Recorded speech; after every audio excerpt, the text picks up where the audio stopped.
Selamat pagi, Bapak, Ibu, Saudara Smart People terkasih. Senang sekali rasanya saya dikasih kesempatan oleh tim media dari Smart People untuk berbagi cerita ataupun sharing di pagi hari ini. Apa kabar semua? Semoga semuanya dalam keadaan sehat dan tetap semangat ya menjalani hari di awal Februari. Masih di awal tahun 2025, kita semua pasti berharap bahwa tahun ini akan jauh lebih baik dari tahun kemarin. Sekali lagi terima kasih untuk tim media dari Smart People, terutama yang bertanggung jawab untuk konten Street Justice yang memberi saya kesempatan untuk berbagi cerita di pagi hari ini. Sebenarnya waktu diminta untuk sharing, saya bingung ya, Bapak Ibu Saudara, ini mau cerita tentang apa gitu.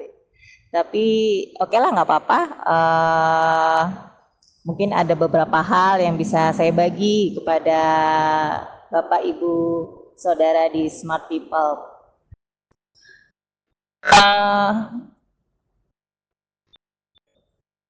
Di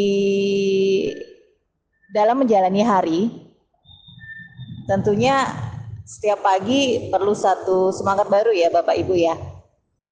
Mungkin kalau pas lagi bangun gitu ya, kadang kita udah mikir, aduh hari ini saya harus menghadapi satu tantangan kehidupan nih, atau ada satu masalah yang belum selesai, atau ada berbagai macam hal yang kita pikirkan dan itu harus dihadapi di hari ini gitu ya.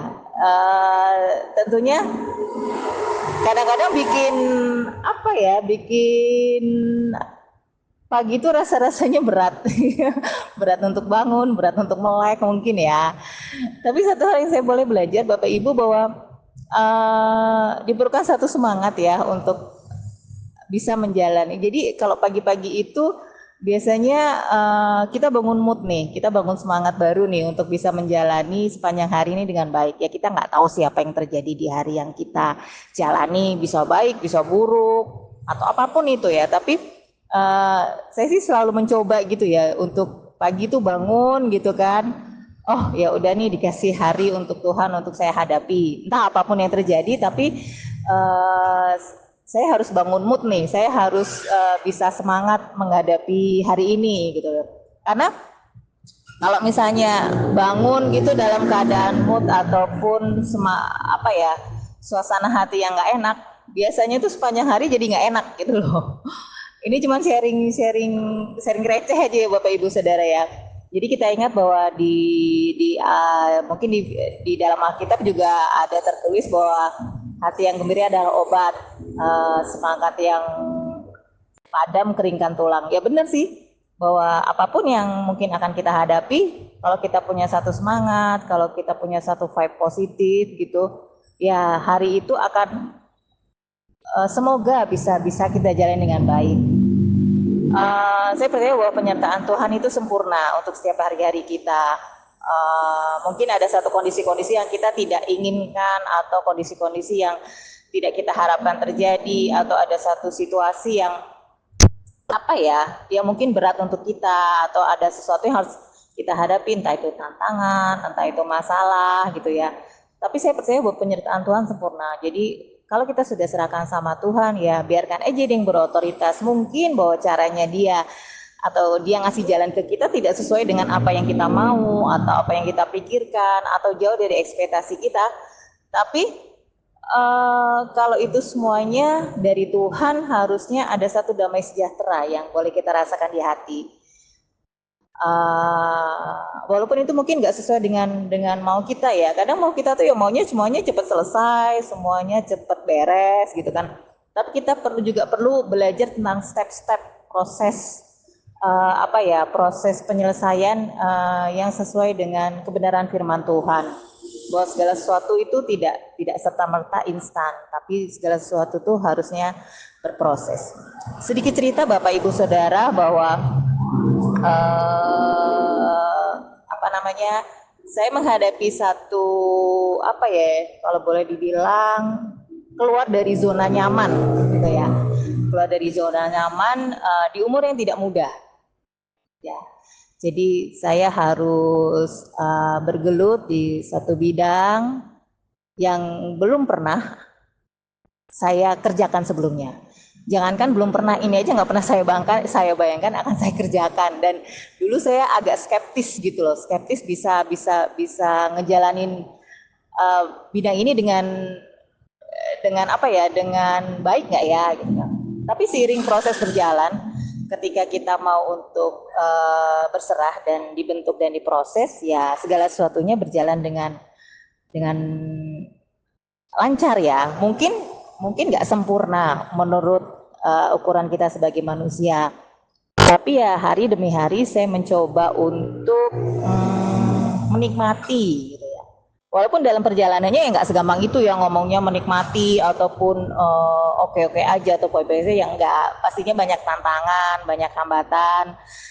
Dan saya begitu banyak belajar sekali tentang warna-warni kehidupan. Kalau dulu mungkin dalam zona nyaman saya taunya hanya yang baik-baik aja, saya taunya hanya yang indah-indah aja, yang enak-enak aja gitu loh. Tapi saya sekarang diperhadapkan dengan berbagai macam hal, entah itu karakter manusia yang beragam atau tantangan yang belum pernah saya bayangkan saya bisa hadapi, dan banyak hal yang selama ini tidak saya bayangkan itu akan saya kerjakan, ternyata ya saya kerjakan. Dan puji Tuhannya ya sedikit-sedikit saya bisa gitu loh. Saya tidak bilang saya ahli atau saya bisa banget, enggak, tapi sedikit-sedikit saya mulai belajar, saya mulai mau untuk menerima hal-hal baru, menerima satu warna-warni baru dalam kehidupan. Jadi jadi satu warna yang ada senengnya, ada nggak senengnya, ada susahnya, tapi ya dicoba dinikmati lah gitu ya. Mungkin karena memang saya kadang orangnya terlalu easy going ya. Saya kadang nggak terlalu mikirin yang gimana-gimana gitu, ya udahlah gitu kan. Kalau ada di depan ya udah dijalani. Kalau nggak mampu ya sudah give up aja, Tuhan, saya udah nggak bisa gitu kan. Tapi kalau saya masih bisa ya udah saya jalani gitu ya. Intinya adalah berserah saja. Uh, di masa lalu mungkin banyak keputusan-keputusan yang saya ambil itu terlalu terburu-buru Bapak Ibu. Jadi menghasilkan satu keputusan yang tidak bijaksana atau satu keputusan yang salah. Dan saat ini saya belajar untuk sabar, untuk gak buru-buru, untuk denger-dengeran lah ya istilahnya mungkin ya, denger-dengeran suara Tuhan. Ini bukan suara Hani ya, denger-dengeran gitu ya. Jadi berusaha untuk lebih peka lagi lah. Dan saya juga banyak dibantu dengan komunitas ini ya, Bapak Ibu Saudara ya, untuk saya bisa bisa melihat dengan lebih baik lagi, karena masukan Bapak Rohani, masukan teman-teman rohani, pengajaran itu sangat-sangat membantu saya untuk menjalani kehidupan ini. Ada satu cerita yang mengharukan sih buat saya ya. Saya itu seorang ibu, orang tua tunggal. Jadi saya punya putri yang beranjak remaja ya, sekarang sudah SMA, mungkin sebagian sudah tahu gitu ya. Dalam perjalanan selama hampir 15 tahun saya membesarkan anak saya, kehadiran ayah atau keterlibatan ayah dalam proses pertumbuhan dan perkembangan anak saya itu boleh dibilang sangat minim lah ya Bapak Ibu. Dan saya terus belajar gitu loh, saya belajar untuk menjalani semuanya dengan baik. Satu hal tekad dalam hati saya tuh gini, saya boleh, Tuhan, saya boleh gagal. Kemarin mungkin saya boleh gagal di pekerjaan, mungkin saya boleh gagal di bidang keuangan, mungkin saya juga gagal sebagai istri yang baik gitu ya. Tapi satu hal, saya nggak mau gagal jadi ibu. Buat saya ini adalah satu bentuk tanggung jawab saya gitu ya, karena saya sudah dititipkan satu anugerah yang indah dari Tuhan, dan saya harus mempertanggungjawabkan ini di antara sekian banyak tanggung jawab yang mungkin saya abai, tapi untuk yang satu ini saya benar-benar minta sama Tuhan untuk saya bisa bertanggung jawab dengan baik dan benar. Dan setiap hari saya belajar menjadi ibu tunggal untuk seorang remaja atau orang tua tunggal untuk seorang remaja, ya nggak mudah ya. Tapi saya juga bilang ada banyak hal, ada banyak jalan yang Tuhan sediakan untuk saya bisa menghadapi segala sesuatunya.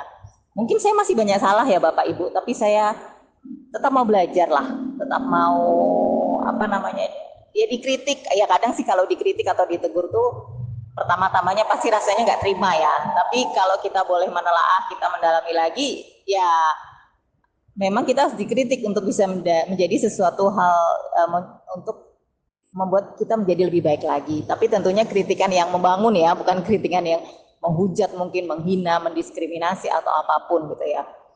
Saya belajar banyak gitu ya. Menjadi seorang ibu lah, saya belajar dari anak saya. Anak saya itu tipikal anak yang agak tertutup ya, agak tertutup untuk bercerita hal-hal pribadi. Tapi kalau untuk pergaulan sih oke-oke aja, cuman memang untuk hal-hal pribadi dia agak keep gitu ya. Dan saya harus belajar untuk terlibat secara emosi dengan anak saya. Karena saya percaya bahwa kedekatan itu juga harus secara fisik dan juga secara emosi.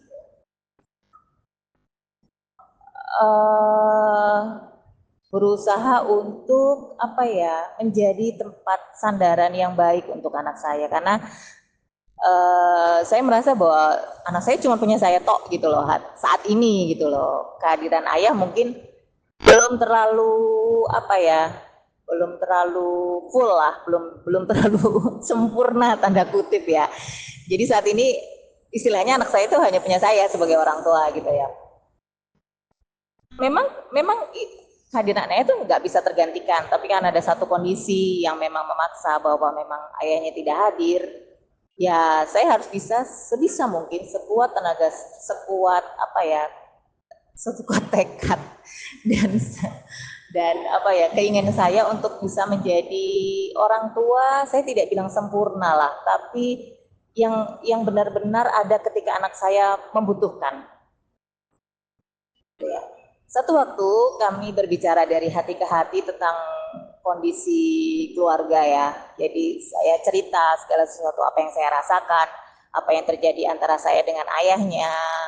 Terus bagaimana saya juga harus struggle dan berjuang untuk kehidupan kami. Ya cerita yang ringan lah ketika kami makan gitu ya. Dan saya bilang bahwa saya minta maaf kalau memang selama ini ibu tidak menjadi ibu yang baik gitu ya. Dan mungkin ketidakhadiran ayah juga salah satunya juga pasti ada kesalahan ibu di sana. Saya bilang gitu sama anak saya. Tiba-tiba anak saya itu meneteskan air mata. Kemudian menunjukkan salah satu postingan di salah satu medsosnya ya, tentang dalam captionnya dalam bahasa Inggris sih Bapak Ibu. Cuman saya ingat intinya bahwa intinya gini, ketika saya memiliki ibu saya, walaupun mungkin tahun berganti atau apapun, ataupun mungkin ada istilah kalau misalnya di film-film itu reinkarnasi, saya mau tetap di masa depan atau di masa yang akan datang atau apapun itu, ibu saya tetap ibu saya yang sekarang gitu loh.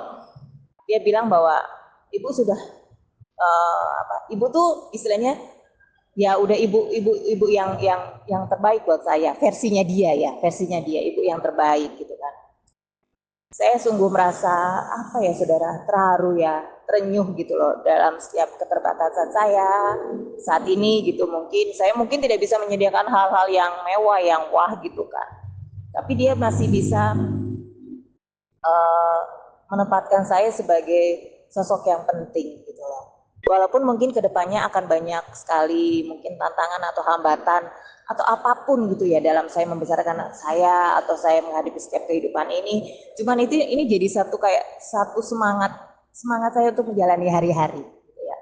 bahwa apa ya, ya bahwa saya harus tetap bisa bertanggung jawab atas anak ini sampai nanti dia sudah sedemikian settle, maksudnya sudah siap menghadapi dunia lah istilahnya gitu kan. Ya saya nggak bisa bilang saya ibu yang apa ya baik ya. Ya kadang saya juga suka ngomel-ngomel lah atau suka apa ya. Ya mungkin kadang saya juga mungkin ada saat-saat tertentu saya kadang kayak agak neken mungkin ya, karena memang apa ya Bapak Ibu segala sesuatu dipikirkan sendiri tuh kadang-kadang ya agak berat juga ya. Tapi ya saya mencoba semaksimal mungkin. Tapi ya intinya bahwa segala sesuatu niatan yang kita punya dan kita pasrahkan itu sama Tuhan. Apa namanya? Buat saya sih gini ya, saya mungkin boleh boleh jangan sampai lah saya gagal dalam semua sisi kehidupan gitu loh. Paling enggak ketika mungkin saya tidak bisa menjadi istri yang baik, walaupun saya pengen ya Bapak Ibu ya, tapi saya juga pengen jadi ibu yang baik untuk anak saya. Dan untungnya puji Tuhannya dalam perjalanan waktu, walaupun dengan keterbatasan kami, walaupun kami hanya berdua gitu ya, ya masih ada eyangnya sih, cuman saya memang terlibat penuh dalam proses apa namanya pertumbuhan anak saya. uh, Anak ini menjadi anak yang baik menurut saya, maksudnya nggak aneh-aneh lah, nggak yang macem-macem, kegiatannya juga ya positif. Walaupun itu memang saya memang masih harus membangun komunikasi yang lebih baik lagi gitu, karena memang dia sangat tertutup. Tapi apapun itu, buat ibu-ibu mungkin di luar sana tetap semangat ya menghadapi anak-anak kita. Kadang mungkin nggak gampang ya, karena tipe-tipe anak-anak itu kadang berbeda-beda. Tapi ya tetap semangat, tetap melakukan yang terbaik, tetap berserah sama Tuhan, dan pastinya ya tetap harus berusaha ya, nggak cuma berdoa aja, nggak cuma pasrah, tapi tetap berusaha dengan sekuat tenaga, istilahnya berjuang lah. Mungkin itu sharing singkat dari saya. Mungkin ceritanya agak receh ya Bapak Ibu Saudara. Tapi ya itu adalah pengalaman yang mungkin bisa saya bagikan. Oke, selamat pagi, semangat ya untuk menjalani hari ini. God bless you all. Terima kasih.